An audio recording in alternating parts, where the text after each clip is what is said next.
Welcome, everybody, to episode 50. We've hit 50 episodes of The Safe State. Hit that, Zach. Hit it. There we go. I can see his arm move just a little bit. I knew he was ready for it.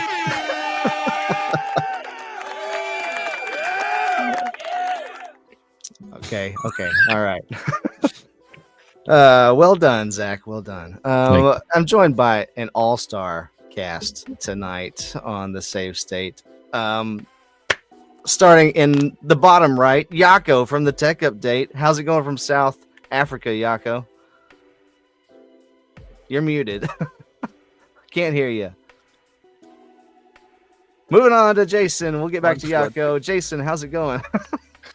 It's going good. It's going good. I'm way too tired after the holiday week. Lots of moving around, lots of seeing family. Yeah. Missed a lot of stuff that happened in tech. Yeah. Good time spent. Oh, man. It's been a crazy weekend with all the Thanksgiving stuff here in the States. And I have a really long story to tell, but we don't have time for that tonight. Yugi, how's it going? Yugi 601. How you doing? Good to be back. What's up, everybody? Good to see you. Everything's good. I've been a busy bee, touching a lot of grass. More grass than I want to, I don't like it. I want to go back to not touching grass. I want to play games again. Started a lawn service, huh? That's cool. I'm telling you. That's what it feels like. But it's good to be back. Appreciate you having me on. You know what? I just was thinking about as you were talking. You are the longest running member of the podcast. You were there at episode 1, and here you are at episode 50. I'm telling you. This guy, guys, he won't let me go. No, I'm joking. I love being back. No, it's great. I love it. Best podcast ever. Great. Your journey's been amazing. So I'm glad. I'm just happy I get to be here for the ride, man. I'm having fun. Well, we love having you here, man. Glad you're here tonight. Appreciate Yako, are you with us now? Can you hear me? Yes, sir. Yes, I can hear you now. Okay. No, going well. Very glad that there's 2 weeks left to the year before December holidays. So, yeah. Excited to be here, guys. Awesome. Well, we're glad that you're here. Glad that you got up and 3 a.m. or something to be with us tonight. Appreciate you, man. Almost didn't make that. The alarm clock didn't go off, so luckily woke up in time. Awesome. Zach from the Nerd Cave Network. How's it going, Zach? It's going great. Glad to be here. Excited to celebrate episode 50. Got a lot of cool stuff tonight, and just looking forward to hanging out and talking about the Video Game Award nominees.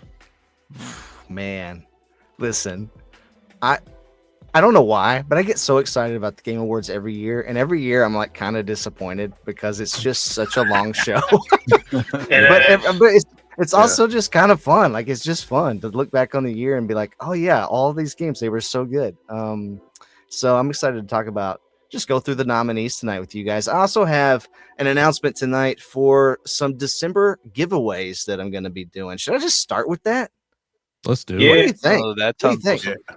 Give Listen, the people what they want. So we don't forget it.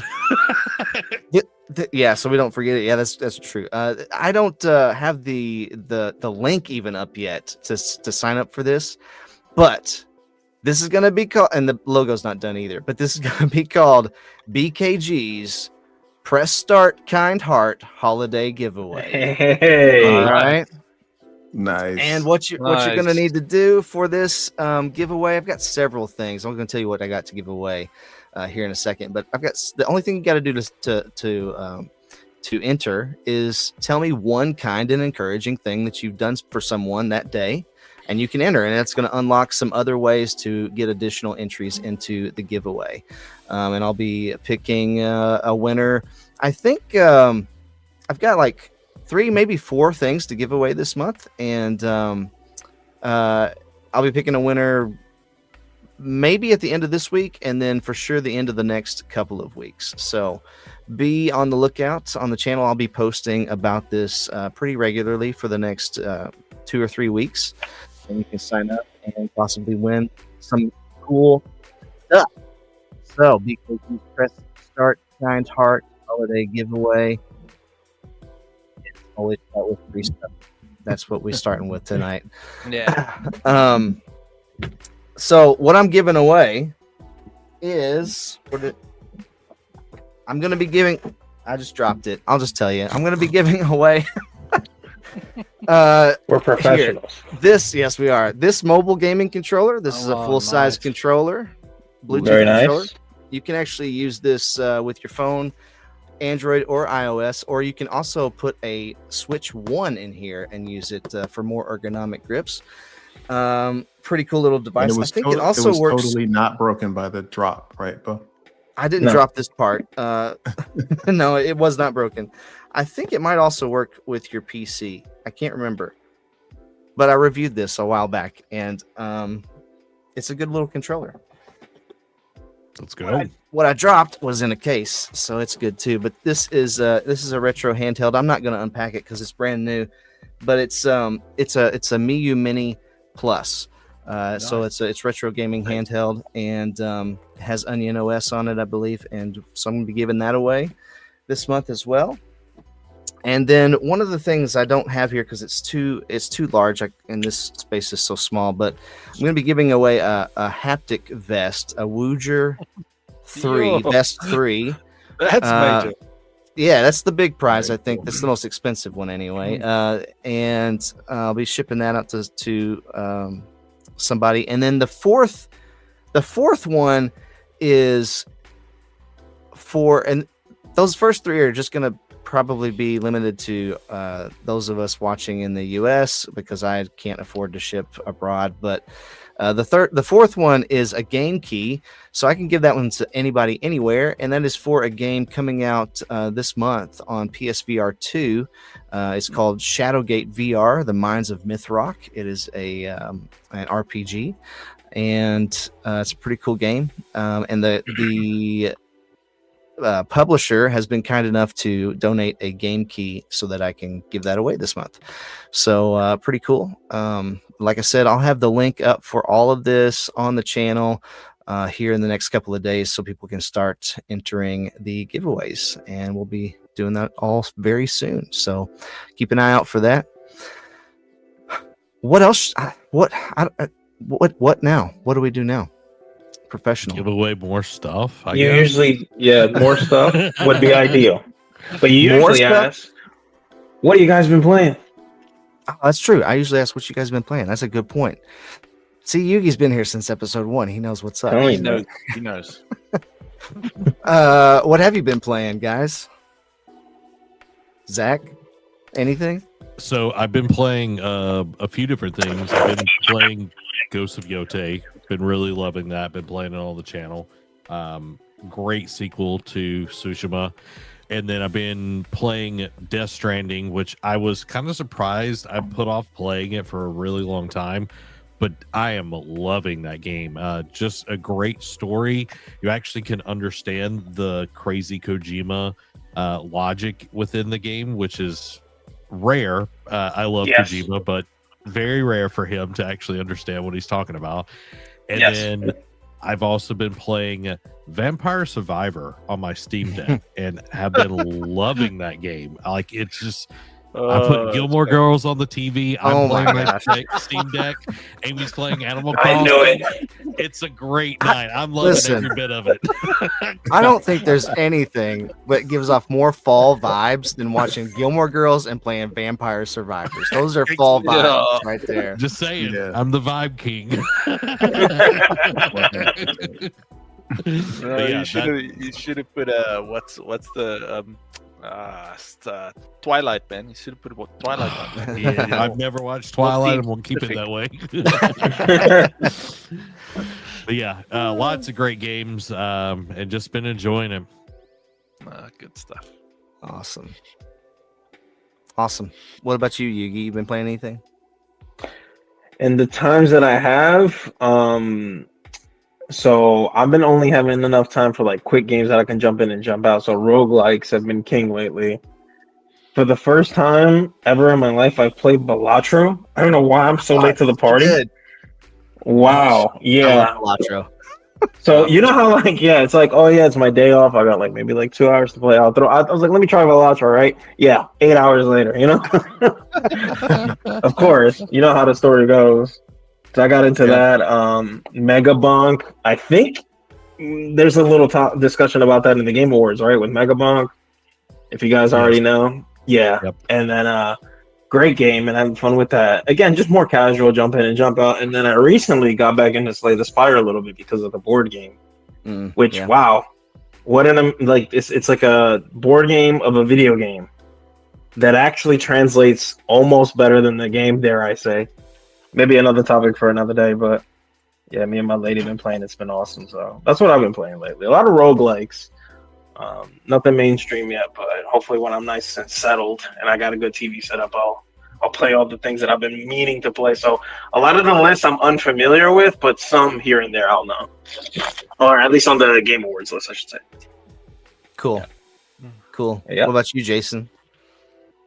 Man, there's so many VR games, and like if you look at the interwebs, you would think that there's nothing to play. Like VR dies like twice a year for some reason, and then it gets revived suddenly. But yeah, it's been a lot, like Reach, and I've been playing some older games. I've been testing a few headsets, so that's put me into some older games just to see how they perform. And currently, it comes out in a few days. Thief VR, so I'm putting together a review for that. Nice, very nice. What do you think of Reach? It's cool. I like it. I mean, it's one of those things that in VR, it's like they spend a lot of time on games, and I think I was expecting more. I'll just say that I was expecting more, but it's fun. I mean, it feels kind of sandboxy from a physics perspective, which was interesting. And I think that's where a lot of VR games kind of get lost. It's like, how cool can we make the mechanics? But then after you're like 20 minutes of figuring out, okay, these mechanics are pretty cool, you're like, what am I playing exactly? That's kind of how I felt when I was playing Reach. Yeah, I've only played through the introductory level of Reach, and then there's like a big twist after the first level, like at the end of it, you're like, oh, that's what's going on. Yeah. So that's as far as I got so far. But yeah, there's all the VR games decided to come out in November, right? Late October and November this year. Like there was nothing. It was a pretty dry year until about the end of September. Whenever Titan Isles came out in September, I feel like after that, it's just been like a deluge of VR games. Right. Yeah. There's a lot of stuff. Yeah. There's one game I played. I can't remember the name now, but I played for 5 hours, and I just got started. I just talked to the first NPC after 5 hours. Wow. They're new developers. I mean, I commend them for the depth in the game, but yikes. It took a long time to get started. Yako, what about you, man? I'm representing the steady and consistent part of the gaming community. Same old games. So Battle for Middle Earth, here and there when I've got time, and League of Legends. Yeah, Yako always be playing League of Legends. Yeah, man. Whenever I've got about an hour or so, if there's a few minutes, jump into a game, enjoy that. Yeah, trying some different champions and so. But yeah, that's about all I've got time for. Very nice. I just played through a VR game called Aim Assault. Have you tried that, Jason? Yes, I have. I tried the demo. I haven't played the full game yet. Oh, I played the full game and absolutely loved it. It's like a throwback to Virtua Cop 2 and like Time Crisis and I don't know, like the Jurassic Park arcade games and stuff like that. Like stuff like it's an arcade on rails light gun shooter kind of a thing. But it looks awesome. It plays awesome. It's just so much fun. Are you hiding behind things and popping up? You do have You can hide behind some stuff, and you can dodge some stuff that some of the incoming fire. There's like health packs that you have to shoot to get, along the way. It's like real old school feeling, but super to fun. use your body to hide? Yeah. Okay, that's cool. Yeah, that's cool. Really so you don't press a button or pedal like you used to in the arcade game. Right. No, you do point and shoot, but it's a good one. I did a quick review on it. I posted a couple of days ago or yesterday. And then I started playing Demio X Dungeons and Dragons Battle Marked, and it just blew me away. I can't believe how good it is.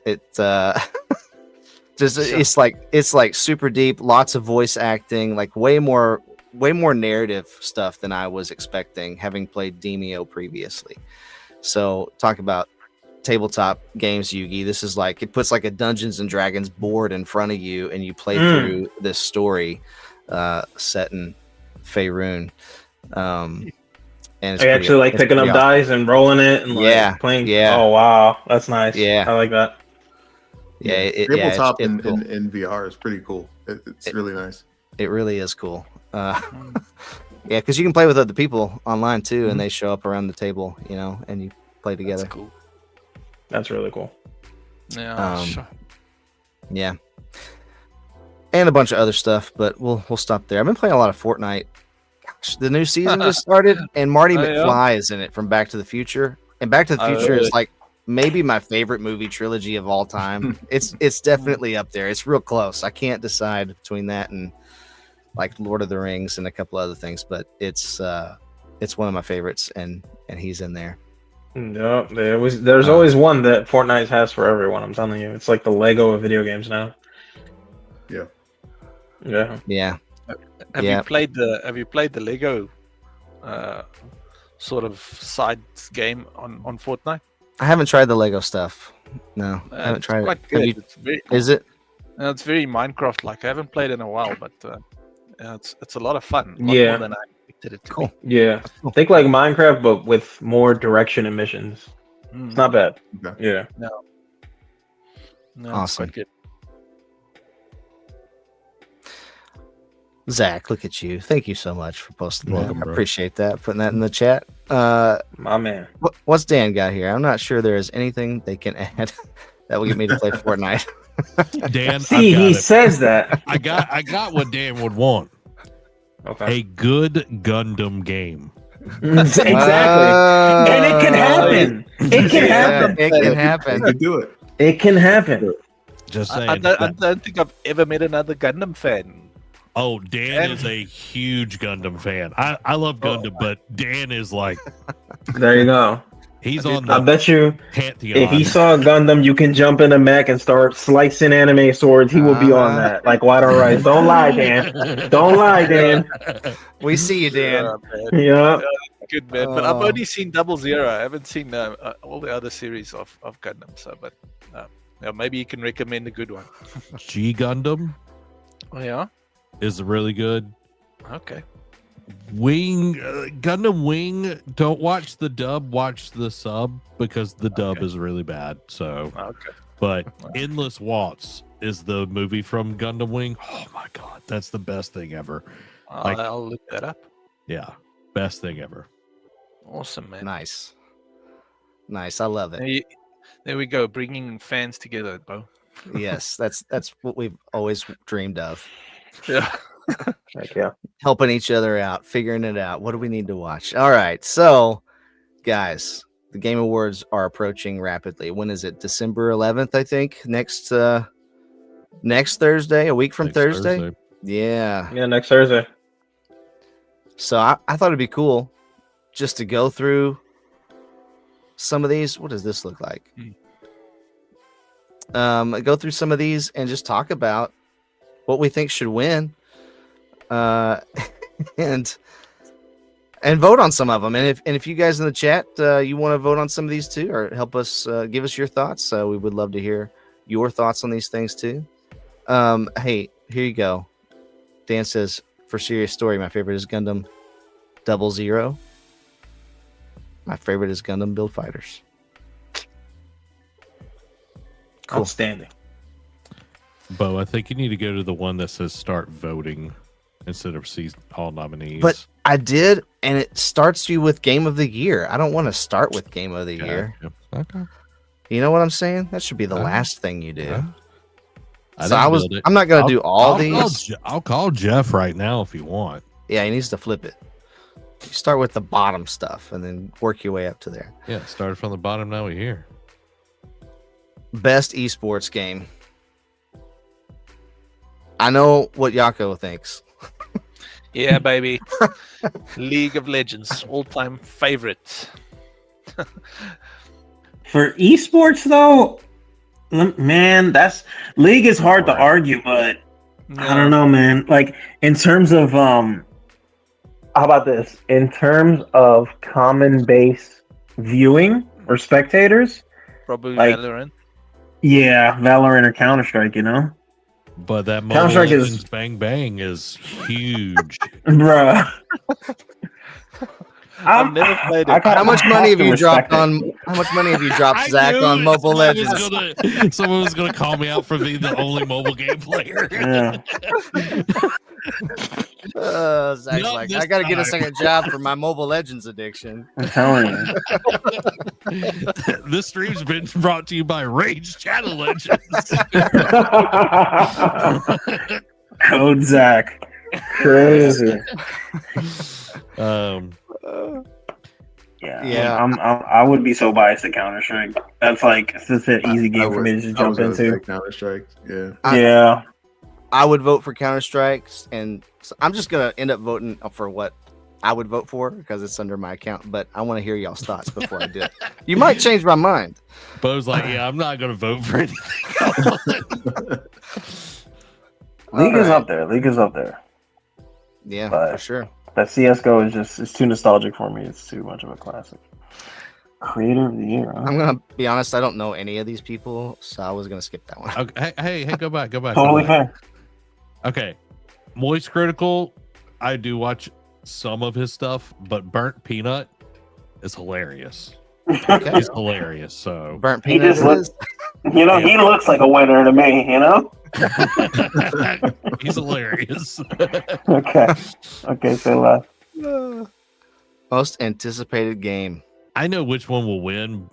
Is Grand Theft Auto 5 Grand Theft 6. Oh yeah. Unfortunately, yeah. That's what will win. Probably. You would have to be like intentionally ignorant to say anything else but GTA 6. Like I can't find a single comment section that doesn't mention it in some sort of joking way, you know? Like it'll say like, we got this before GTA 6. Everyone says that. Yeah. I feel like these four are all like pretty highly anticipated. I don't know about First Light. No. Yeah. The showings that they've had is comically bad. That last partner preview for Xbox, it was like, the Aston Martin is going to be in the game. It's like it's a James Bond game. It's going to be in there. Like obviously. If me, all feelings, no facts. Wolverine, 100%. Yes. Yeah, Wolverine. Like, come on, let's be honest. But yeah, the fact it's going to be 6. Yeah. If they can make it as good as Spider-Man, you know, I mean that. Yeah. That trailer looks. Oh, so good. Yeah, they did not hold back. Best adaptation. I'm gonna be honest. I haven't watched any of these, so I actually don't. I don't know. I didn't know Splinter Cell had a. Yeah, I'm a huge. I didn't either until I saw this. Yeah, I haven't watched that yet, but I'm a huge fan. That's probably what I would vote for, honestly. Yeah, it's supposed to be really good. It's on my list because we'll never get another Splinter Cell game. Zach, you're breaking my heart, man. I cried nightly about that. Yeah. The studio closed or what? No, well, Ubisoft is just not doing very well, much of anything. But no, they were going to do a Splinter Cell VR, and they canned it. And I don't think any of the studios that worked on Splinter Cell are still together right now. I don't. They've probably been absorbed. Dan says Splinter Cell's been good so far. So I think Dan's right. We just got to vote for Splinter Cell, right? Yeah. Like the only thing was bad. Really? Oh, yeah, well, I mean, you're not gonna beat the experience. The only thing I know about DMC is the intro song is done by Evanescence. That's all I know, and it's pretty good actually. That's it. I think Minecraft will win, but I'd rather Splinter Cell win. Yeah. Oh, I'm not gonna lie. I think Last of Us Season 2 is gonna win. I don't know. No, a lot of people were upset about it. A lot of people were. I saw, at least what I've been seeing. I don't know. My algorithm. A lot of people have issues with the casting. Yeah, even like because I don't want to get into certain topics right now. So how do I word this? Even people who are hardcore fans of season 1 were upset about it. Even they were like, okay, like now it's like a little too much with the whole like on the nose kind of like shoving down your throat certain types of ways to think. Let's put it that way. And those are people I know who are on, that side of the spectrum. I'm trying to be vague for, for vagueness sake. But yeah, like a lot of people are upset about season 2. I was in my mind thinking about season 1 and how excited people were about season 1 was great. Right, Let's look at Sam Fisher. Sam needs a win in this day and age. He needs. I'm okay with that. Yeah. The Minecraft movie looked kind of. I'm not into the Minecraft movie. But it made a bunch of money, so you're probably right. It probably will win. Chicken jockey. And man, the kids just keep saying that over and over again. Why did they go live action? Like, I don't get these people, bro. Jack Black. We got to get Jack Black. My days. Hey, it was okay. I actually enjoyed it. It wasn't terribly bad, at least in my opinion. Yeah, they got Jack Black for Mario, and they didn't go live action. So. That's what I'm saying. Like, Galaxy is about to make ducats, bro. Ducats. Yeah. They're gonna be swimming in cash, bro. It's gonna be so good. Yeah. It really is. I'm excited. If they had a most anticipated adaptation category, that's what would get my vote. Absolutely. Best multiplayer. Oh my gosh, this is hard. I'm gonna say the hype has been around Battlefield 6 though. Yeah. It's a lot of hype. But Elden Ring fans are like cultists. Yeah, true. You know what I mean? Like Elden Ring fans will be the type to make multiple accounts and vote for the same game. So I feel like Elden Ring's gonna win. Like they're the type. Battlefield 6 fans are like millennials who like work hard and just want to play a nice game and not get dunked on by COD pros. Right. There's a lot of recency bias, I think, in these shows, though, and I don't know that people are talking about this right now. I feel like it's these two over here that are getting talked about right now. I've heard a lot of good things about Split Fiction, though, this year, too. I don't think it's going to get the nod, though. Peak would be better. It won't. Over Split Fiction. But I think Arc Raiders, just to be honest, like it's so big right now. It really that's all my algorithm is showing me on YouTube and TikTok is like Arc Raiders like content, like how it was when Elden Ring won Game of the Year. Like it just constantly was showing me Elden Ring, and now it's just Arc Raiders. That game does look intense. Yeah. Split Fiction does look fun, Dan. It looks like a lot of fun.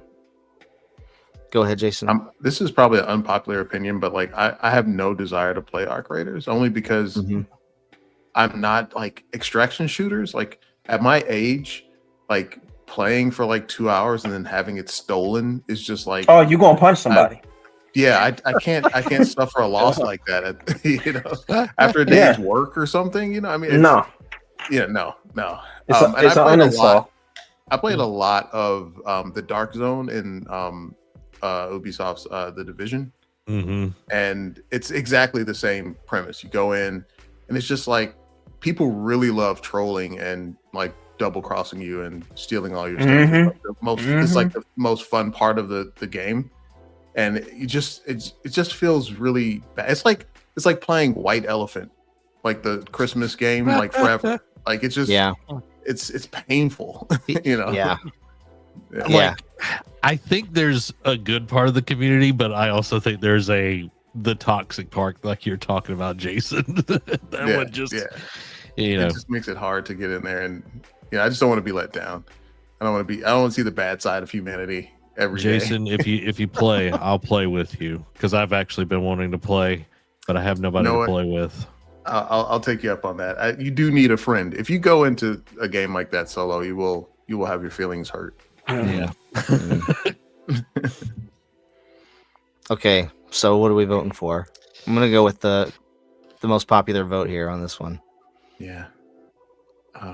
It's probably going to be arc rated. I would have thought Battlefield 6, but just because of my age group. But yeah, it's probably going to be arc raiders. Yeah.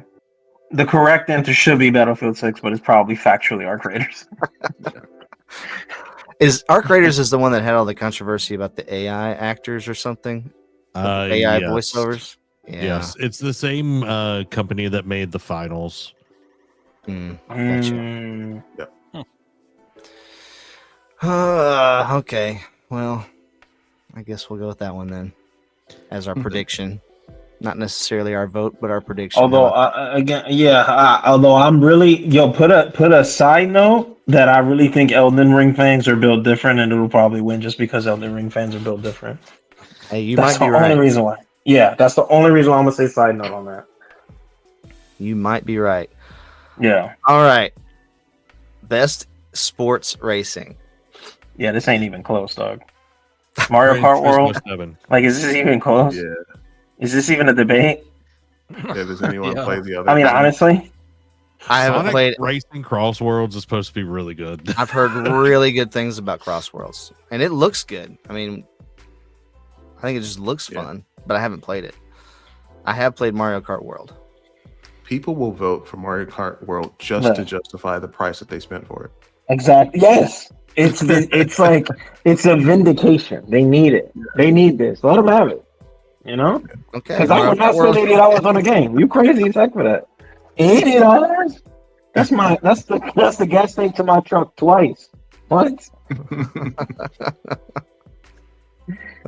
Yeah, it's a little pricey. I don't think it's worth $80, but I got it in the bundle, so it was technically like $50, I guess. Yeah. That's what I would do. Yeah. What do we got here? Let's see. The Altars was amazing. Really, really fun. It's on Game Pass, and the way I pitch it is Animal Crossing in space with clones. It's amazing. Oh, wow. Highly love it. And the one dude plays all the different versions of himself, so like the acting is just on par, and it's just really, really cool if you like sci-fi and everything. So that's my vote for this one. Which one? Oh, the Altars. No. I haven't played any of these. There was a VR adaptation of Sid Meier's Civ 7, and it was terrible. I decided not to cover it. It was just so frustrating. I don't know why they would put such a flat screen game in VR. It was terrible. My go to Tempest Rising. I haven't even played it, but purely because of the nostalgia of Red Alert 2 or 3, that it's kind of like that. So yeah, that's purely why I would vote for it. Which one? Tempest Rising. Tempest Rising. No, so it's kind of like, if I understand correctly, kind of like very, very alike to like Red Alert 2 and 3. So that's purely nostalgia. Dan, I just saw this. I honestly don't know why Streamlabs is even in the chat. I don't even know how that works. So yeah, send as long as a message as you want, man. Yeah. Streamlabs is talking crazy in the chat. He's telling him not to send long messages. I don't even know. Wow. I'm not even using Streamlabs. Streamlabs, that's crazy. If you've had it join your channel, it will still keep moderating it regardless. Well, I must have checked that box at some point in the past. I don't know. Streamlabs wants to smoke. I'm telling you, starting arguments in the chat is supposed to be a good day. Chill. Dan will fight. I will tell you. These AIs got too comfortable, boys. So what's gonna win here? Win, I don't know, but I would vote for the altars. Win, probably Sid Meier's. You think so? You don't think people got like burnt out of Civilization by now? You don't think? I'm burnt out on it. I don't know. Like the Final Fantasy, I have heard really good things about Final Fantasy Tactics. So, but see, I feel like the audience is just bigger with Civ 7. Yeah, for sure. Like this will probably win the popular vote, but that doesn't really matter all that much at the end of the day, right? Yeah, it's a small percentage of like the actual vote. I think that Zach's probably right about this because it's such a unique thing. Yeah. I legitimately think the only reason why it wouldn't is just because people are tired of Sid Meier's, even though it's the default. I think the people that are on the board or whatever that vote on these games, they look for stuff like this. Yeah. So we'll go with that one. I don't have much of an opinion in that category. Best family. I do have an opinion here. I only played the demo, but Donkey Kong Bonanza is absolutely amazing. It is. It's bananas. It's bananas. I've played Bonanza and it is so good. But it doesn't really have multiplayer. Not really. Which is why I might go to Mario Kart, or one of these other ones. But I think probably that's what I'm gonna vote for. But what do y'all got an opinion on anything else? There's Split Fiction showing up again. I will say how that much family. Wouldn't like a family game imply like, hey, you got like some other people, you give them a controller, they could all play? So if it's single player, like that's kind of weird, I think it's sort of like Mario Odyssey was Super Mario Odyssey. I think where the second player could control Cappy, but there wasn't a whole lot for you to do, but you could kind of play. I think that's what the little girl here. I think you play as her or something. Yeah. I don't know. But you got 4 players split screen on Mario Kart. Yeah, you can. So kind of wins. You can't beat Bonanza will win, but Mario Kart probably should win. Or Cross Worlds. I have not played either of these or even heard of either of these Lego games. I've seen streams of them. They look fun, but it's not really like Lego Voyagers is super short. Oh, really? Yeah. I don't feel like Split Fiction though is necessarily appropriate for family play, just because I don't think so either. Hazel Light usually has language in them and all of that, so I don't necessarily see it as a family oriented. Well, they did It Takes Two, right? Yeah. Mm-hmm. And this is about, I think they're sisters, aren't they? No, they're 2 different authors. One writes science fiction, one writes fantasy. Yeah. I thought they were sisters too, though. Maybe I don't think they are, but I don't know. I'm going to go with Bonanza just because I'm going with Bonanza too. Yeah, just punching all those gold nuggets. It's so fun. It feels like old school Lego games where everything is destructible. Everything is destructible. I'll tell you what, though, it's not good for the old carpal tunnel. No. Get a nice flare up after that. Not good at all. Yeah. Repetitive stress injury. Best fighting. Ooh. This feels like a Yugi category to me. I'm not sure why. I know which one. Yeah, I was gonna say. Wait a minute. Wait, is that that League of Legends fighter all the way on the left? That came out already? Has I been that gone for that long? My lord. It's the League of Legends fighter. I didn't know that. Yeah. Yeah, Yako, it's actually clean too. It looks really good. I just didn't know it came out. Yeah. Oh yeah. Look that up. Mm-hmm. Jeez. The Capcom Fighting Collection is trash. Is it? Yes, oh, that's so unfortunate. Trash. No, and so is the Mortal Kombat one. It's not that good either. Really? I can't weigh in on any of these because I don't. Same thing with Arc Raid. I don't like getting beat up after work. so I just don't play. Yeah. Dude, I'll be honest. I mean, look, from what I know, not that I've played, from what I've seen, that League of Legends fighter is probably going to be like over here. It's going to be at Evo. Yeah, like it'll probably be if what Zach is saying is true and the other ones are broken, and Riot Games, like their quality is pretty high. Like their games don't come out like broken or messed up.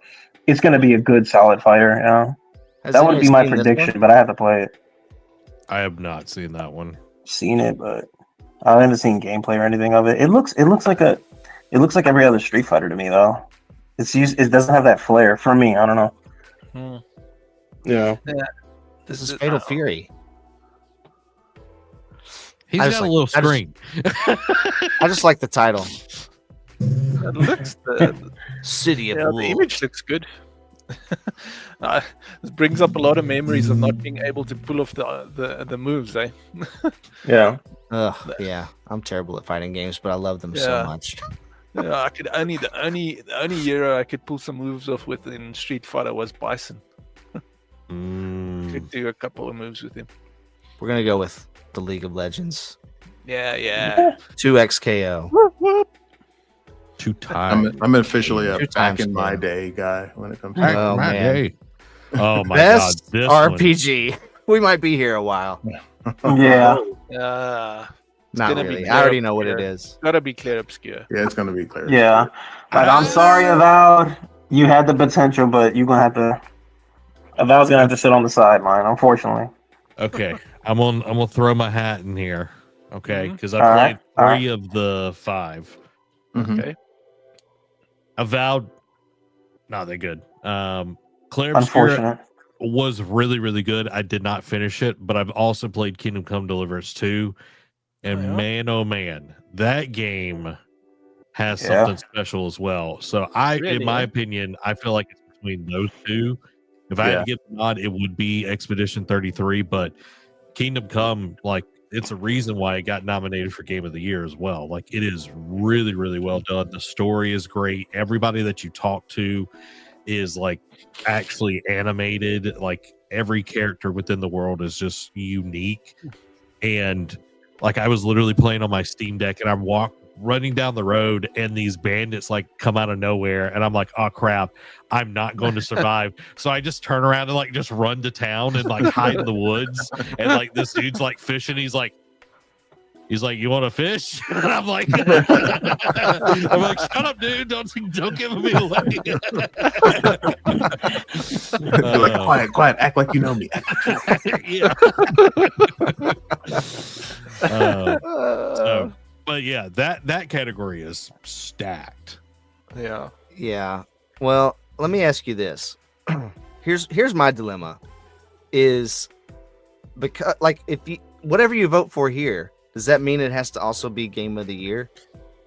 Because this confuses me. I feel like whatever's nominated for Game of the Year shouldn't also be nominated for Best RPG. Like you should That's a common trope, but let's be honest. How many Games Awards have you seen where that always happens? They will win other multiple awards and Game of the Year. It does happen.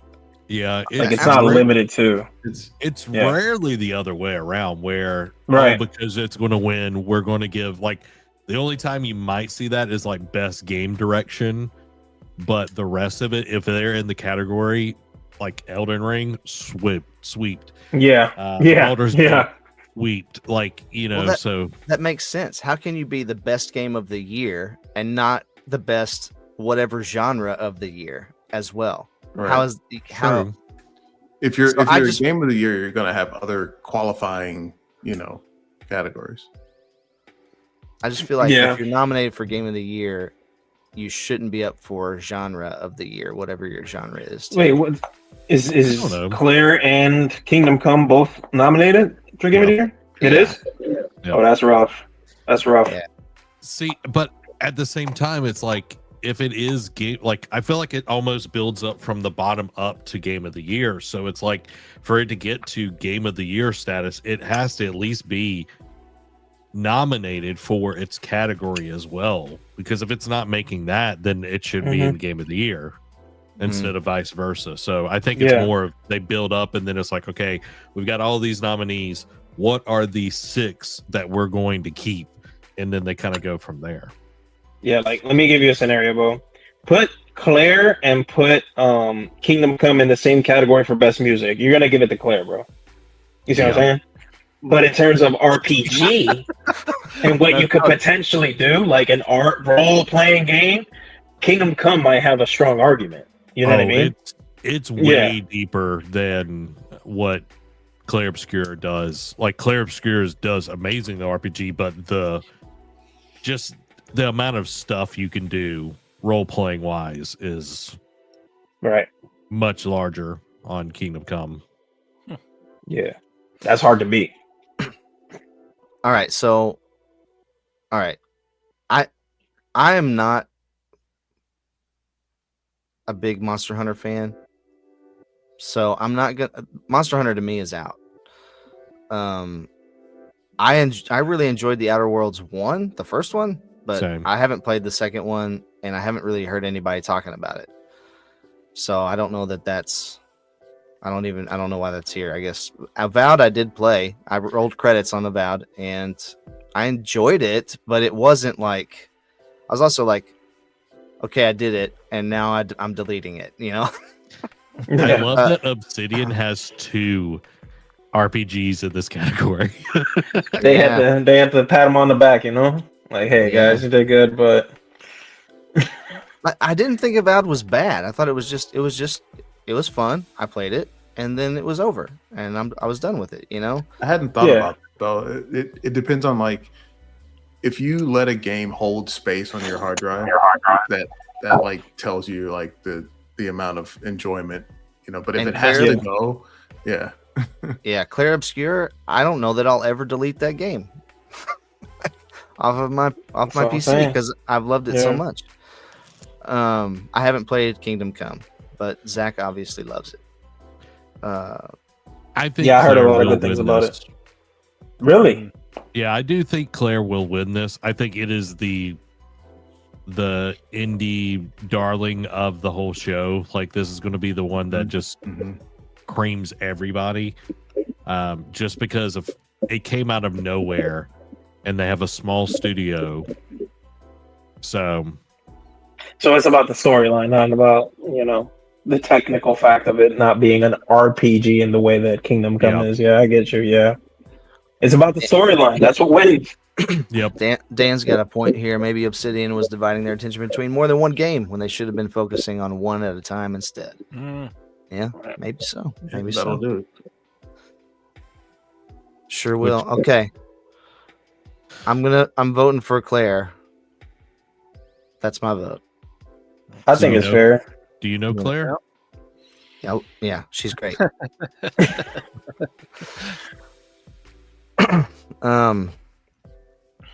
Best action adventure. Whew. This one's even harder, maybe. A hefty one. Wow. Oh man. I know. I'm not gonna lie. I thought of it and I rethought of it. I'm like, wow, yeah, this is harder than it looks. This is way harder than it looks. Because you can't just gloss over Hollow Knight, and you can't just gloss over Ghost of Yotei. So I don't know. That's hard. That's rough. I was Split Fiction making its way into everything. I'm telling you, it's one of the highest rated games of the year. It has like a 93 on Metacritic or something. Sure. Like their games are like peak co-op. Like if you want a game you play with another friend, that's like at the highest level. Like you play their games. Yeah. Plus, Hazelight is really loved by the industry. Like, the people that vote, because they've won Game of the Year and been nominated several times. So yeah, I want to play this. I want to play Split Fiction. I'm very interested in it. I just haven't had a chance to play it yet. Yeah, you can't go wrong. I also really liked Indiana Jones. It was good. I need to finish it. I need to finish it too. I just bought it. I was too much of a VR snob for Indiana. I loved Indiana Jones, but I just wanted it to be in VR. It should be. It's perfect for a VR port. Yeah, I played through it salty the entire time. It's already there.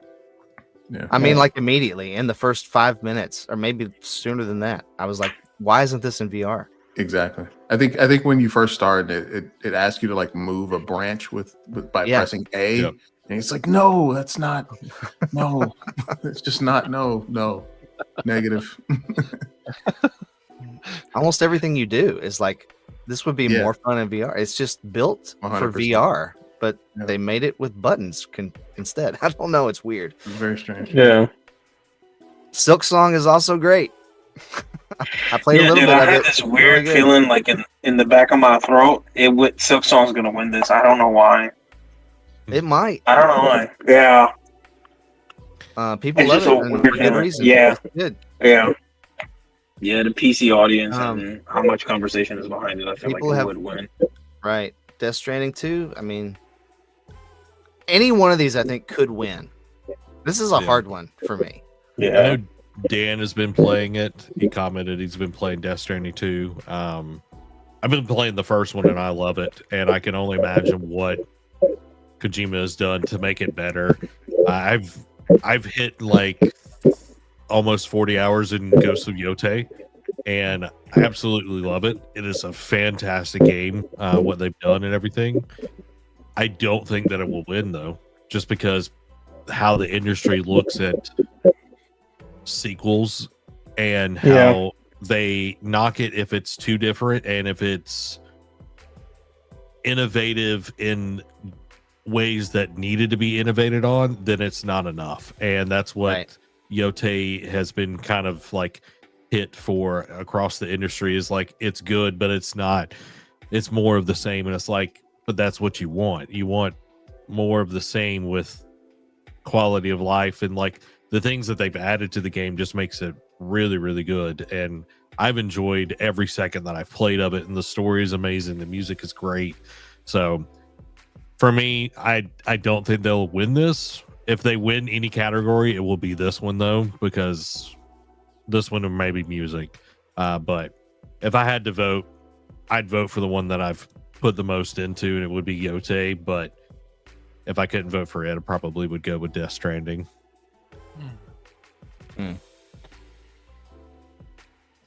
Okay.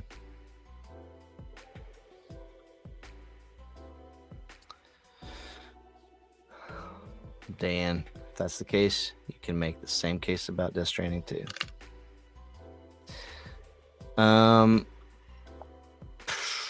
Yeah, sequels are weird.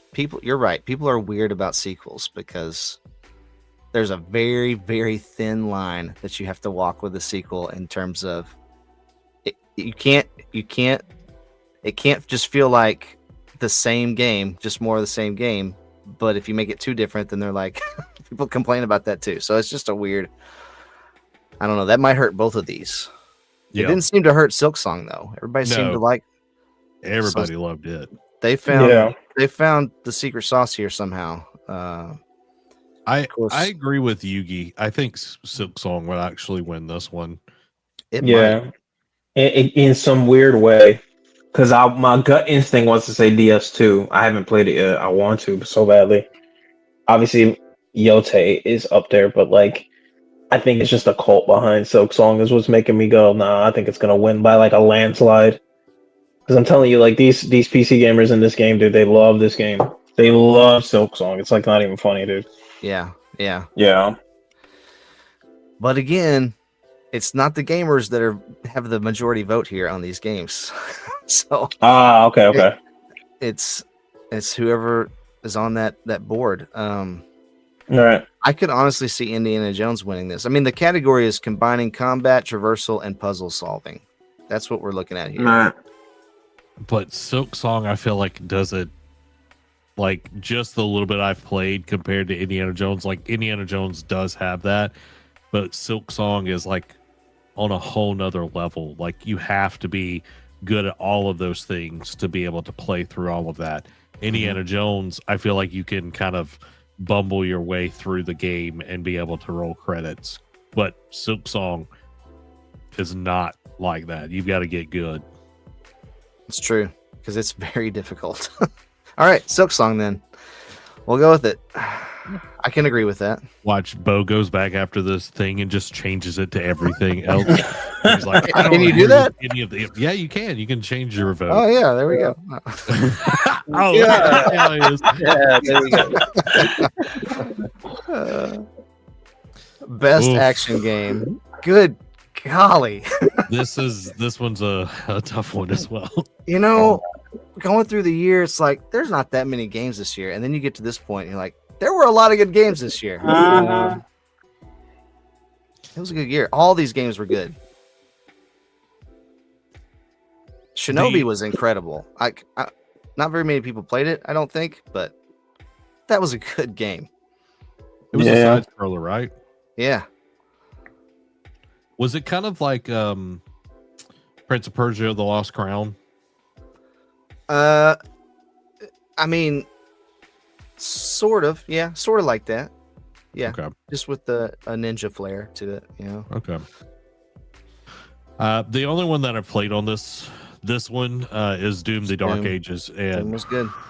My gosh, Doom was amazing. Just the flow, the pacing of it, just every combat encounter. You wanted to try the new weapons out. You wanted to try the updates to, your RPG, essentially, gaining new abilities and everything. And it was just an amazing game. And like constantly having new enemy types and, riding the dragon or having the mech. And right before you started getting tired of something, it would automatically change it. And I love that about Doom. They did a really good job, like we were talking about with the sequel. They walked that line, and I think they found it, man. I haven't played it, but I'd probably choose Doom for this one just on the fact that it's Doom. Yeah, there you go. It's a good one. I would be torn, obviously, between Battlefield and Doom, but Battlefield doesn't bring anything new to the experience like Doom does. Yeah, it just. Yes, it's great, but it's great because it's what we're used to and what we know. I felt like I was experiencing a new game, a new type of game, a new sandbox playing Doom. That's always nice. Yeah. I think I'm gonna go with Doom as well. Nobody played Ninja Gaiden 4? I want to, but I have not been able to. Yeah. For nostalgia's sake, I need to though. Right. It's like I played the Ninja Gaiden 2, the remake they did earlier this year, and it was really fun. Yeah, Black, and it was really fun. But then I was like kind of Ninja Gaiden'd out, so I didn't really glance at this one too much after that. All right, Doom it is. And that soundtrack, like just that metal, like soundtrack, yeah. It cranks in. You're just like, yeah, you can't go wrong. All right, Jason. This one's not me. Wow. Best AR. Here we go. This is tough. This is tough. I did not play the Midnight Walk. I didn't play that. That's the only one that I don't know much about. Yeah. Oh man. Wow. Marvel's Deadpool, like everybody's like really excited because it's Deadpool. But it's kind of I haven't finished it. I played a lot of it, but it's kind of a goofy, like don't take it too seriously kind of experience, which I mean obviously it should be with Deadpool, but I wouldn't say it really stands out as like a VR game. Like the problem with VR is that you want to feel like you appreciate the gameplay experience because you're in VR, right? And Deadpool is just like shoot stuff and throw stuff as much as you can and you'll be fine type of thing. Ghost Town, however. Yeah, Ghost Town. I hear a lot of people praising Ghost Town. Yeah. Well, it's like it's supposed to have a really great, I haven't played it, but the narrative, like the story is supposed to be really good, right? Yeah. It's a puzzler and you kind of move through different things and different dimensions and stuff. It's really well told story. Nothing groundbreaking from a VR perspective, but really, really great story. I think that's what makes it stand out is the story itself. Probably, I think the real contenders here are these two. Yeah. I would say. Now, personally, I would choose Alien. Okay. Over Arcane Age. and nothing against Arcane Age. Arcane Age does its job. It has that sword and shield battle RPG thing down. It feels good. It kind of makes you think, which is always welcome. But Alien Rogue Incursion feels like you're playing a movie, like you're a person in a movie, and it's intense. And again, like when it comes to VR, that's kind of what you're looking for. It's like, does this feel different from like playing a flat game? Does this like deliver an experience that I can't get anywhere else but VR, right? And you're not just a person in a movie; you're a person in an alien movie. Exactly. Like it could be an alien movie, right? Yeah. I think the one thing that holds it back, right, is the Quest 3 version. Just didn't hold up. Whereas the Arcane Age port to Quest 3 is really good. Amazing. And it's the art style. The art style like lends itself to that. Like it was easier for Arcane Age to be, optimized on Quest 3, I think. Sure. But I mean, Alien Rogue Incursion got my heart racing. Like you're sitting there like typing through a monitor and you hear a thump in the ceiling and you only have about 8 bullets in your revolver. Like it's pretty intense. It's a different experience. I'm looking at some of the gameplay and it's very dark and angsty. Yeah, it's wild. It's wild. Yeah. Yeah. Yugi would like it. Yeah. Okay. He'd be all about that. He'd be all about Absolutely. that. Absolutely. I would, man. I'm telling you, dude. Yeah. That sounds awesome. Once he said like, "Oh, you only got 8 bullets," I'm like, "That's my kind of." That's where I'm really ready to go. But go ahead. What are you saying?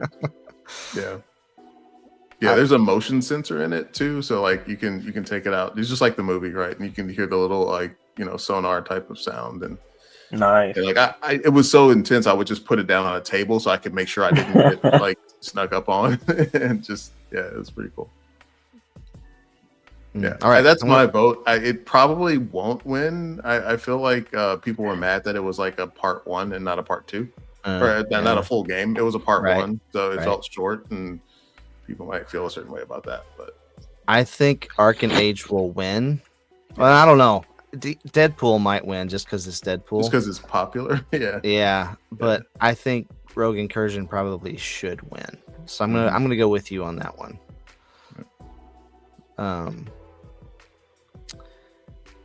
Best mobile game. Zach's back in. Bruh. I haven't played any of these, but I do have some friends that play Wuthering. Yeah, that one. And they've played Destiny Rising, and they like both of them, but they definitely like Waves more. So let's go with that one. Okay, that was nice and painless. Dang it! I should have threw it out. Best debut indie. This is a hard one for me. I've really wanted to play Dispatch. Yeah, I'm a split decision between Blueprints and Clair Obscur. Me too. They're both really good. Oh man, how do you pronounce that name? Even Despelote. It's supposed to be really good. I don't know much about it. I played Blueprints and Clair Obscur as well. Both of them are fantastic. Can we just talk about the fact that these came out like within a month of each other, and they're both debut studios indie games? Yeah, and they are so good. It actually reminds you of some of the older days of gaming, where you have a studio full of people who really want to bring a great idea to life. Yeah. Right? That's what it felt like. Mm-hmm. And they're both great ideas. Yeah. I have not played either of these, so I'm kind of just between these. Done really, really well. Sold a lot of copies. Aaron Paul is the main character from Breaking Bad, so it's got some star power behind that, and it's the best Telltale game that we've gotten in a very long time. That's not a Telltale game, so but I do think it's between.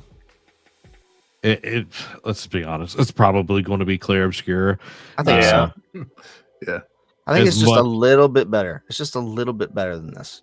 Well, and it's like Blueprints is interesting, but the scope and all the stuff that's happening in Clair Obscur is just way more compared to Blueprints, which is fantastic. The little puzzles that you have to solve and like having to keep a notebook. I don't know if y'all kept the notebook and all of that. I literally have a ChatGPT log, and I just ask it, hey, what did I talk about this? And like it'll have a memory and pull it up and like, oh, okay. And like that's how I kept all of my notes. That's brilliant. That's brilliant. That's great. Yeah. Why didn't I think of that? So yeah, I think Clair, just because just as a package, it's way more impressive. Yeah, I think you're right. But man, it's a tough choice. It is a tough choice. Okay, how many categories do we have left up here? Best independent game. All right. Absalom. I've really wanted to play that one. So we've just talked about. We didn't really talk about Hades 2, but we saw it a bit ago, didn't we? Yeah. I don't know anything about these two.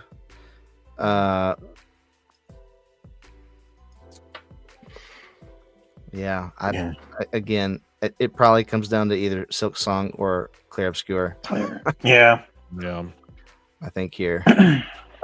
Silk Song definitely feels more like an independent game. Like Clair Obscur, it to me feels like it's made by. It feels more AAA, right? Yeah.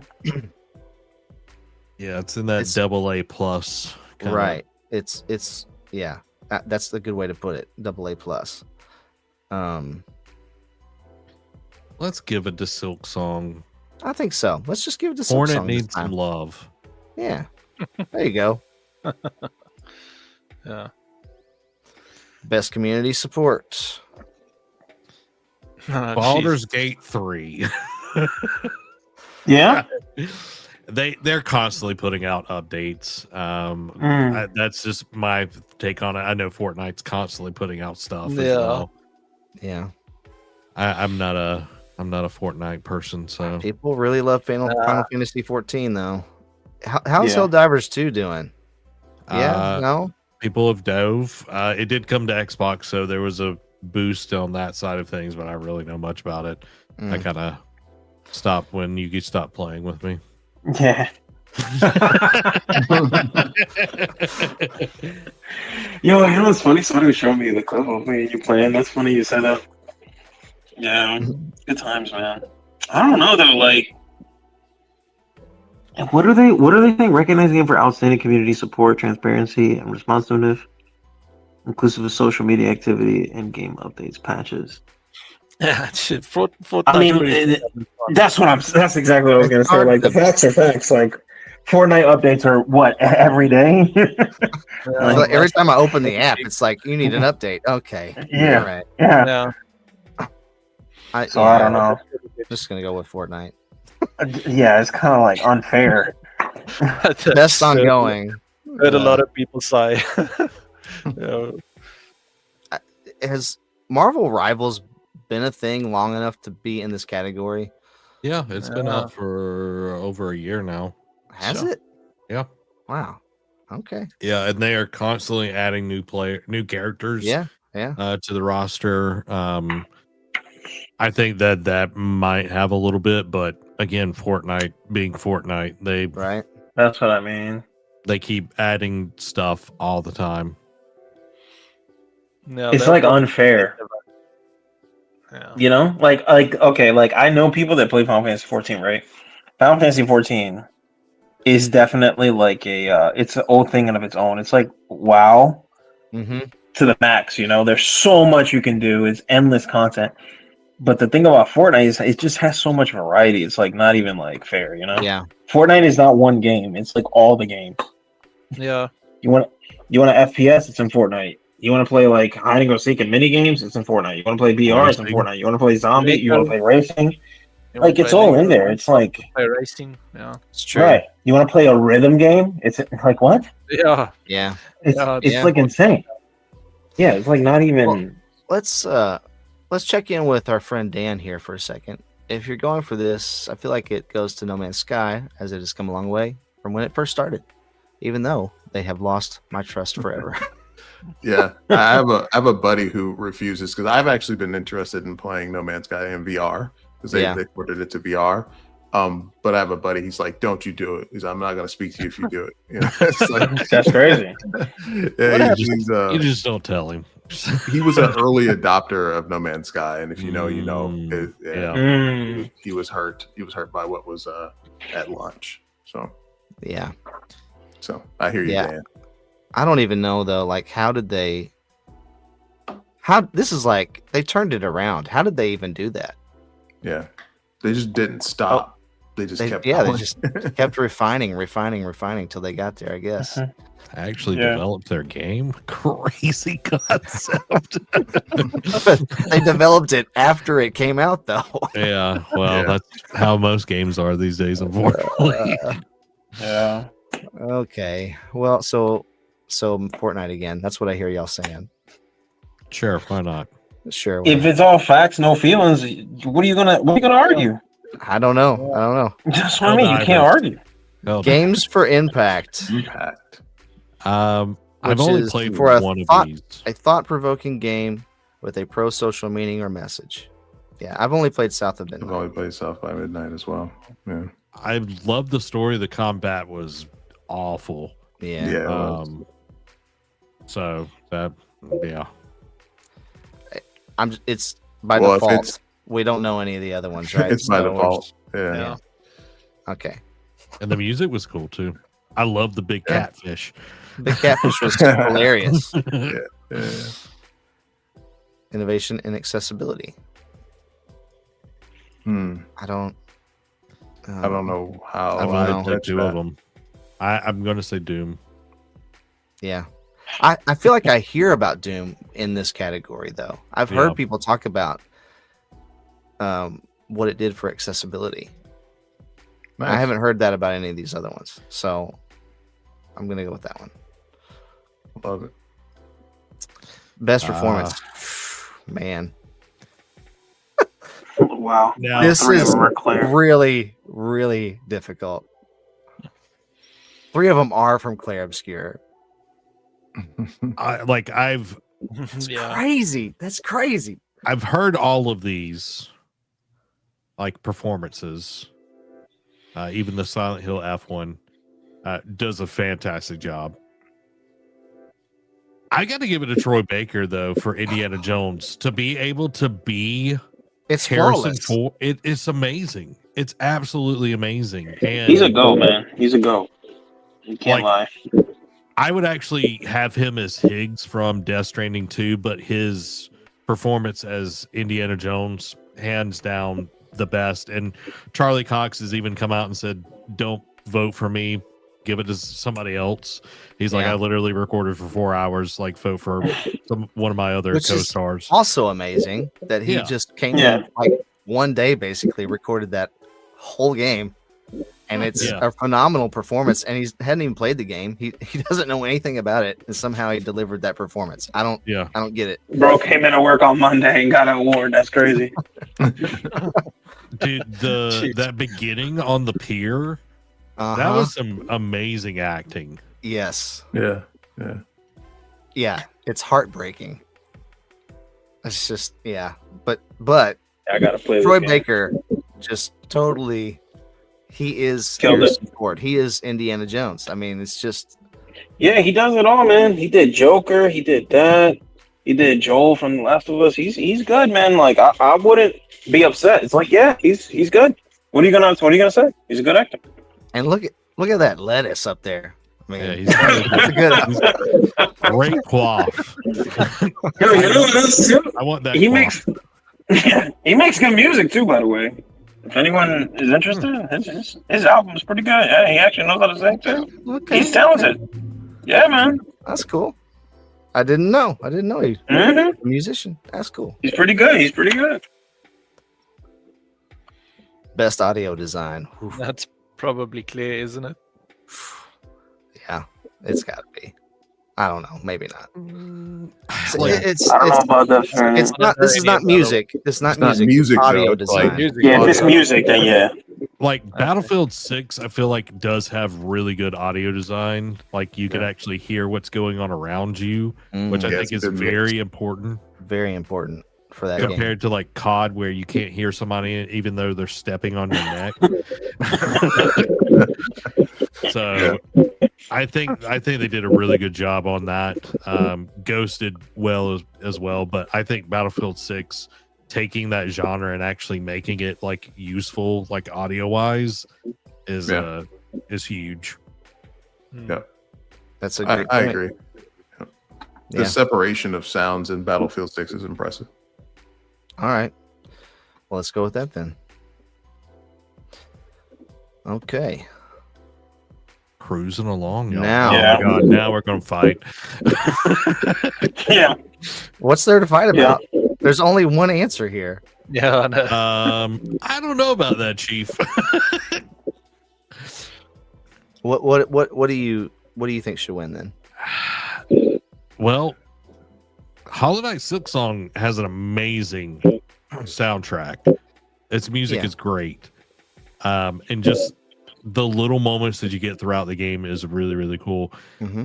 But Ghosts of Yotei, the way that they bring in the oh my gosh, what is the guitar's name? Oh my gosh. Some kind of Japanese like ukulele. The ship shamisen, that's what it's called. Okay.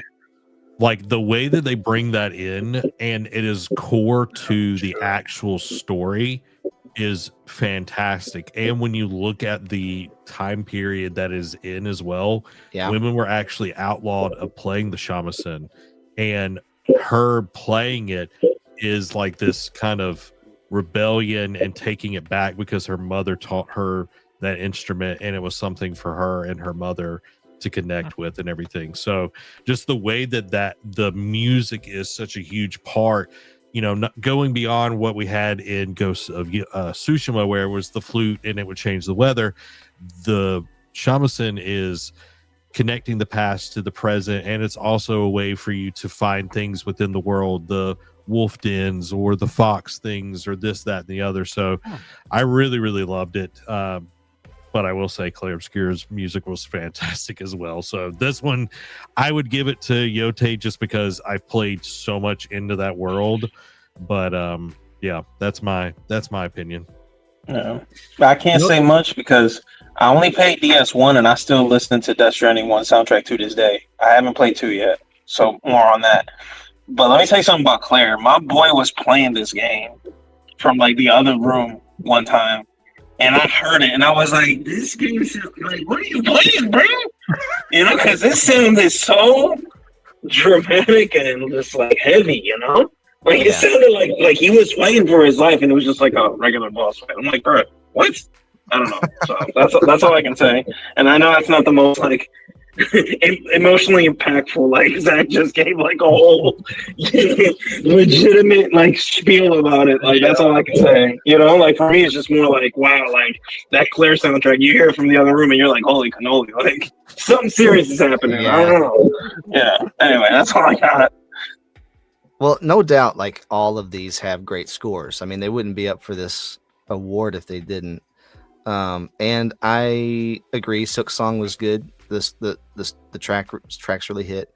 I haven't played Ghost of Yotei, but I like what Zach was saying. I like that how it's integrated into the story, part of the story. That's I love it when they do stuff like that. This was just such a big budget thing. I have no doubt that the score here is great. But then this, I have never in my life seen more reaction videos to a game soundtrack ever. It's not even close. I mean, they're all over the place from people who don't play games. You know, just like producers and musicians and vocal coaches and opera singers and like all kinds of people hearing this and being like, this is what video game music is like. Like this is what they keep saying. Like if this is what video game music is like, I need to start playing video games. It's just people who don't even give gaming a second thought.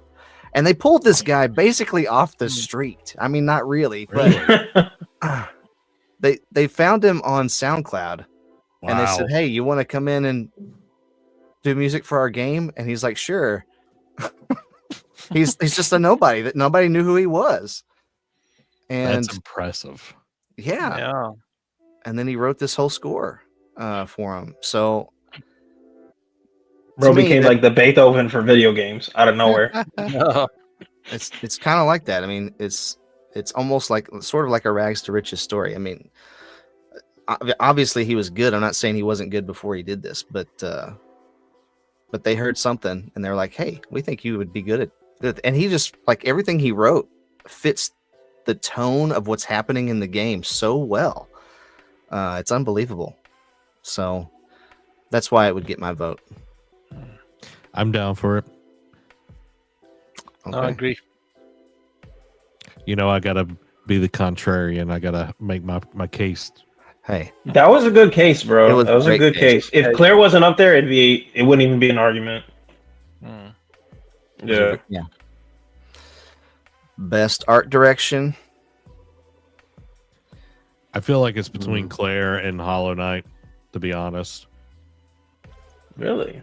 I think like you wouldn't say Ghost? Hades art is good, right? It's the same as it was. Yeah. Yeah, and that's why I'm not giving it to Ghost or Death Stranding either. We've already seen it. Same. Like this is its own thing, right? I would even say this is not exactly like Hollow Knight, but yeah, it's in the same. It's similar, so we've seen that before, kind of.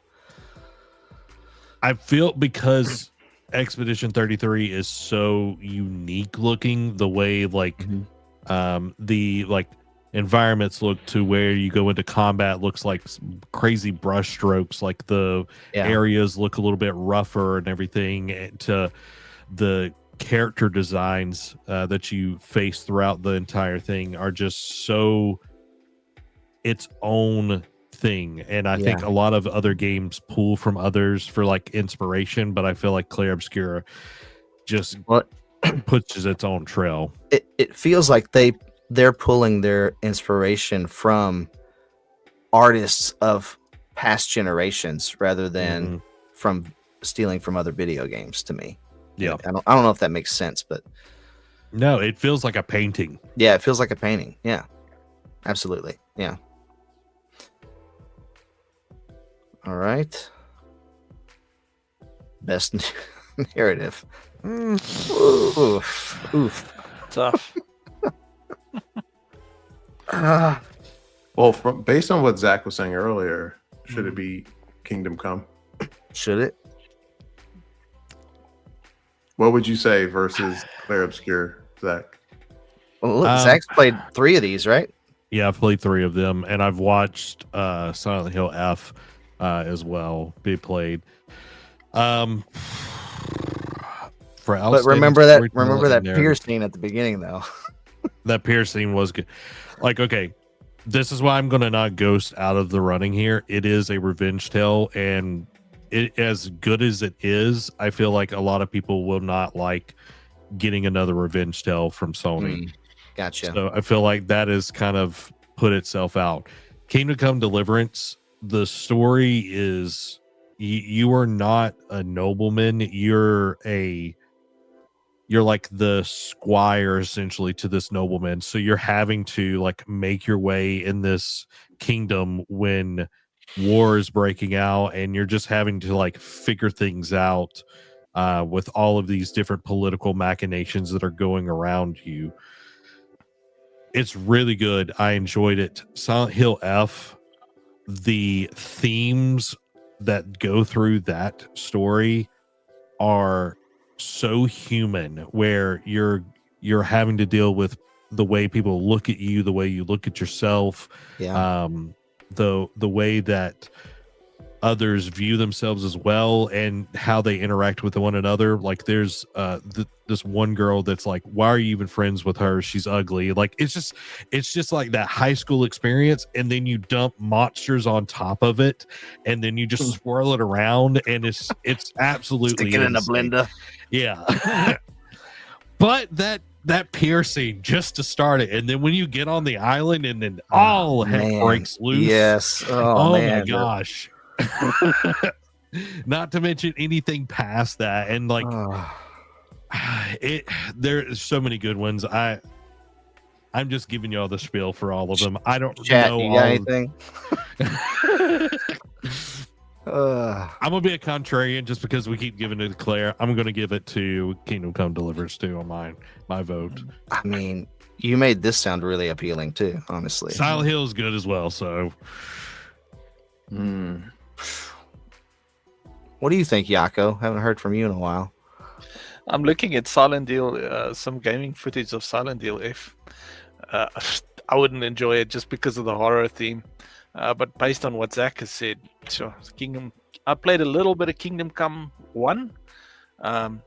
So just based on what Zach has said, I'd probably go with that. Either that or Clair Obscur, I think. I'm purely going on what I've heard of these two. I haven't played any of them. Yeah. I know there's a DLC in Kingdom Come 1 where you can say the Apostles' Creed. If it's in Kingdom Come 2, go ahead and give it a vote. Just for being able to recite the Apostles' Creed. Just because the Creed is Okay, well that's cool. Yeah, that puts it on one up for me. I have not read across that yet on my playthrough.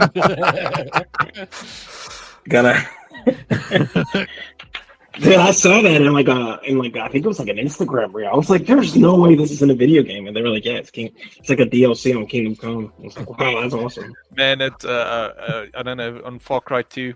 I don't know if you've ever played Far Cry 2. They've actually got some of my local language, my mother tongue in there, Afrikaans. So that that pumped it up big time for me. Yeah, this guy, kind of, rasping you in your own tongue, in a video game. Yeah, in your own language. So did you say it's in DLC on the first one? Yeah. So you gotta pay. You pay them some extra money. You can say the Apostles' Creed. You can say the Apostles' Creed, man. That's hilarious. Oh, no. All right. Well, look, my vote is Clair Obscur, but I'm gonna give it to Kingdom Come, just because we're giving so much to Clair Obscur. I haven't played any of the other ones. You've got to. I've only played this. You've got to keep Clair Obscur for Game of the Year. As well. Yeah, if you said it's next Thursday they're doing this, dude. If Claire wins, man, I have to play this game. Like, I gotta stop slacking. Y'all making it sound way too good. You should not need to win Game of the Year for you to play it. You just okay, but it unless it wins Game of the Year. Okay, but wait a minute. Let me defend myself here. Y'all know that's like my thing, you know. Like I gotta play the Game of the Year last year to kind of see what the hype is. Yeah, I literally beat it just for that purpose. Yeah. Okay. And I was like, and that was the big topic of the streams. It was like, okay, is it living to the hype? And I was like, wow, I actually beat this game. And I was like, I see how I got Game of the Year. I thought it was goofy, but it was true. Best game direction awarded for outstanding creative vision and innovation in game direction and design.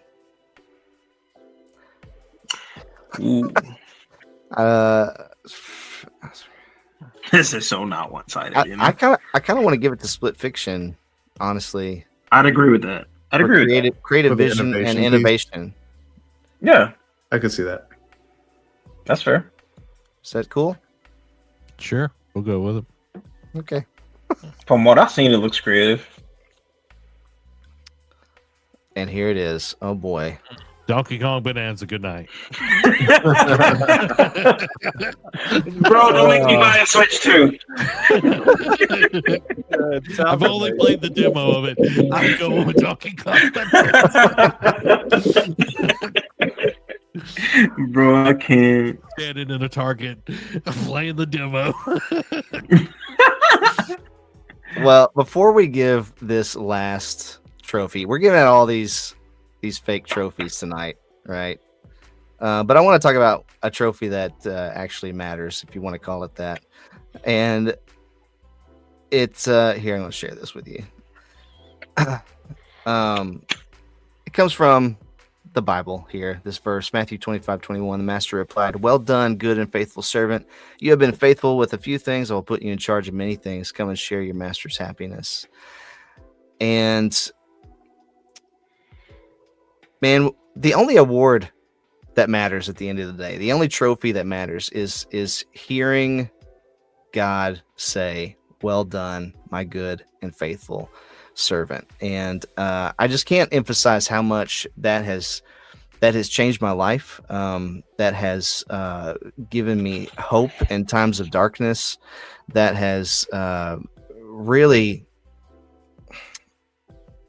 elevated every experience that I have in this world, knowing Jesus Christ.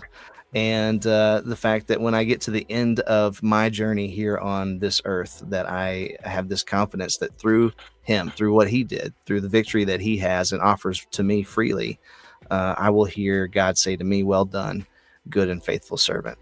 And Amen. So I don't know what you guys think about that.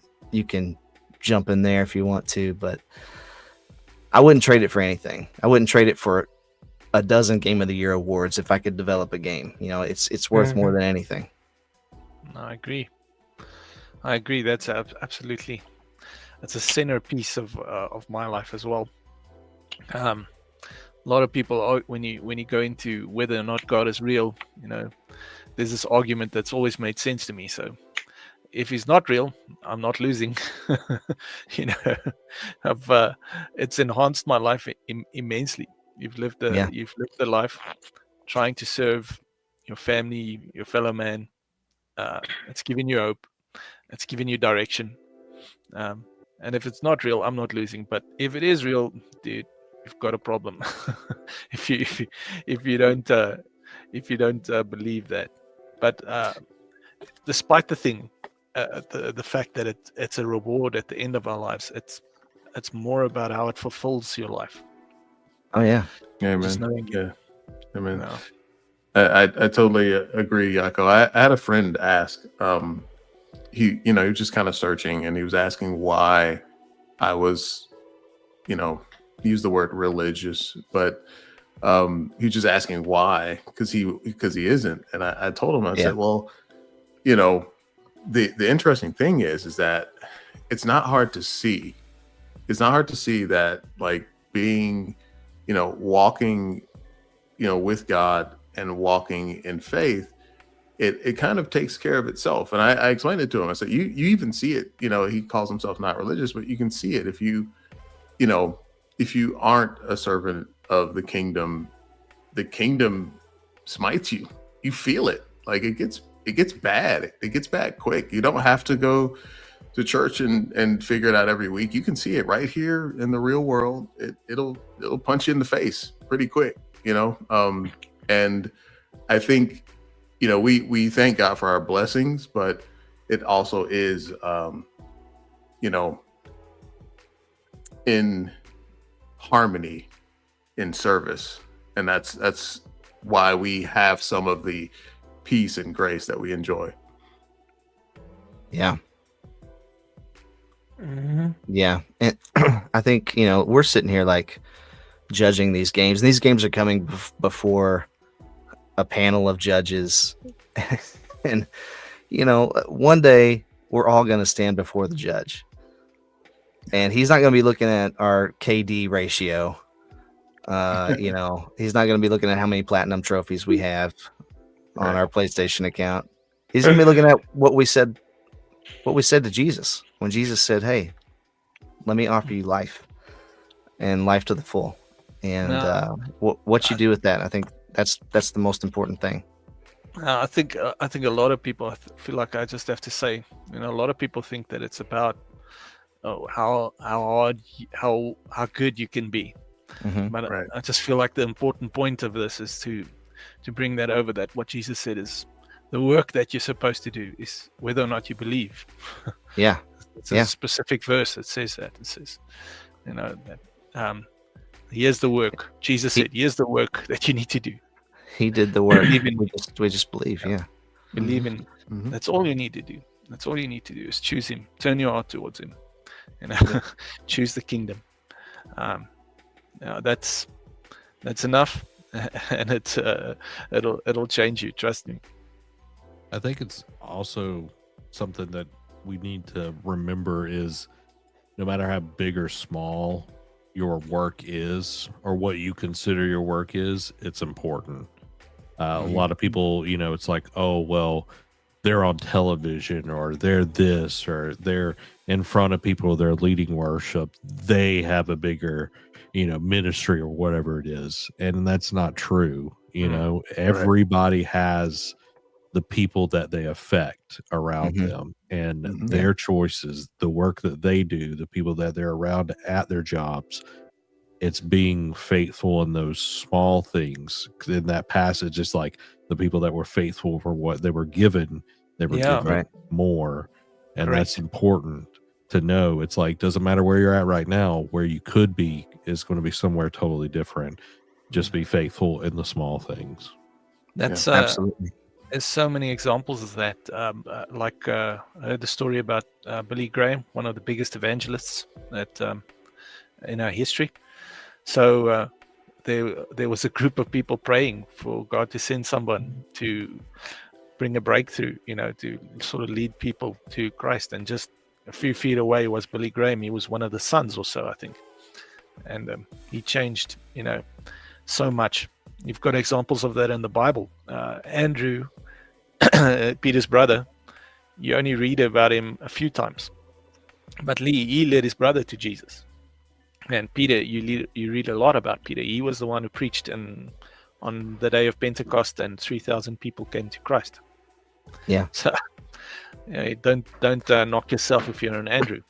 But sure. Right. Speaking of Billy Graham, I heard this story about him that he way back in the day, the church here used to have big tent revivals. Yugi was talking about touching a lot of grass lately. They'd have church outside. They'd have church outside touching grass.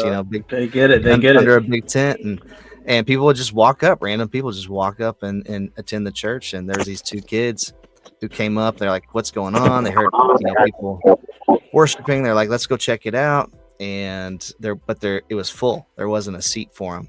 And so they turned around, they started walking away. And this dude who was like an usher, he was like helping people find seats or whatever. He spotted them before they got too far away, and he chased after them.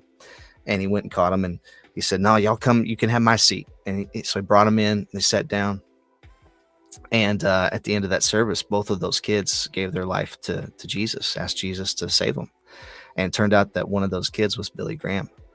And and he went on to, preach to millions of people, and see thousands and thousands and thousands of people hear the gospel for the first time and respond to it. So you just don't know. You just don't know.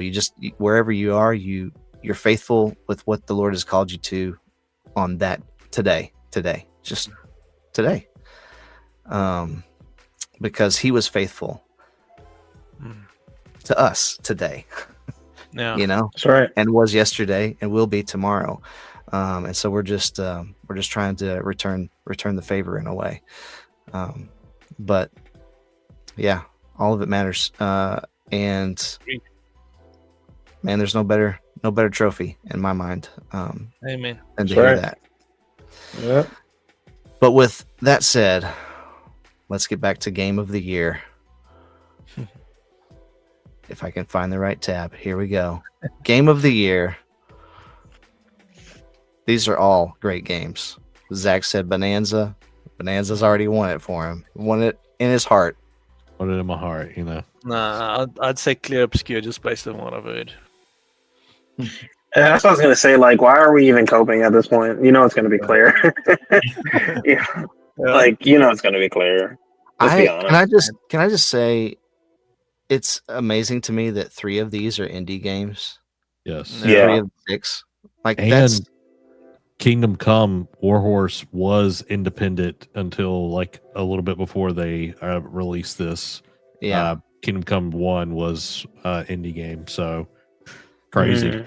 That's I mean, it telegraphs the issues with the industry. I mean, it kind of does on the show. True. No, absolutely. Eh? We know who are the people who cause the problems. Yeah. So you got three, let's say 3.5 indies, and a Nintendo game.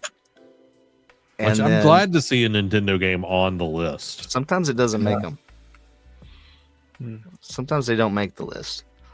Do you think we get Kojima taxed here? That's what I'm wondering, because Jeff Keighley really likes Kojima. Mm-hmm.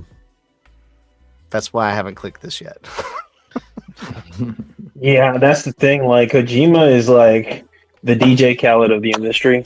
He just has so much influence and knows everybody, and is featured everywhere. That, like, that's something we have to consider. Yeah, like that is his daddy. That is his daddy. But they're best friends. To be fair, not to make jokes, but they are like best friends. Yeah. So there's always that fear of like some sort of like underground bias. But I mean, if it's a good game, it's a good game too. So I don't know. Yeah, I think all in all, just the way Clair Obscur has had legs this whole time, because a lot of times a game will come out earlier in the year or midway through the year. Yeah. Right. They will lose steam. And I'm actually surprised that Kingdom Come has made it to this list, because it came out like in February. So for it to have that long of legs is impressive, because you look at all of these. Clair Obscur came out in the middle, Death Stranding came out in the middle, and then Bonanza, Hades, and Hollow Knight came out more recently compared. When did the Switch 2 come out? June 5th. Okay, so Bonanza's kind of in the middle, but Hades 2 and Hollow Knight were, closer to the time that. Well, Bonanza came out in July. I think July 19th or something like that. But the Switch 2 came out on June 5th. But yeah, still in the summer. Yeah. So usually we see a lot more recency bias in Game of the Year than this year. So that's a refreshing take on all of it. I think it's just like Battlefield 6 isn't here. The new COD game isn't here. And I think that's good. I think it's good that Call of Duty's not here. I feel like it usually is a lot of times. Maybe I'm wrong about that. No, but it'll usually be on like multiplayer or something. Yeah, these are all fairly unique experiences too. This is a good variety of games here. Nominated. Yeah, even within like. You've got essentially two platformers, but one is a 3D platformer and one's a 2D side-scroller platformer, and then you've got a top-down, isometric bullet hell, roguelike, and then you've got a walking simulator, and there. I love Death Stranding. That is not a knock at all. But you got a walking simulator. Yeah, it is. You're literally delivering Amazon packages, which I love. It's very calming. It's great. It is good. It's good. It's chill. Have you seen some of the package exploding videos? The package pirates. When they pick up those packages? Yeah. I love those. So funny. That's funny. Eh? Oh man. Yeah. I don't think Kojima needs it. No. I think he'll be fine if Claire wins. He wouldn't be upset, because bro has like 3 more games coming out. He's getting back into stealth. You know what I mean? Like, he's gonna win another one. Like, I don't think he needs this one. I think he's fine with DS2. It's already a great game. I think either I don't see him. I don't see Kojima tax being a thing here. I don't think he even needs it. Does he even care? Like. No, he's made so many games. What does he even care? Right. This is just another day. This is just a normal day. Like, okay. Wait till he drops his horror games. He's gonna win all of those. I promise you. Knock on wood. Watch. Yeah. When he drops his horror games, he's gonna win them all. That thing looks sick when they showed it during Summer Games Fest. Him and Jordan Peele, like, that is so unfair to everyone else, but it is what it is. He's going to win those genres, so I don't think he needs this. Yeah. Okay, well, game of the year then. Locking it in, unless I change it later. Clair Obscur, Expedition 33. Yeah. All right. Cool. Wow.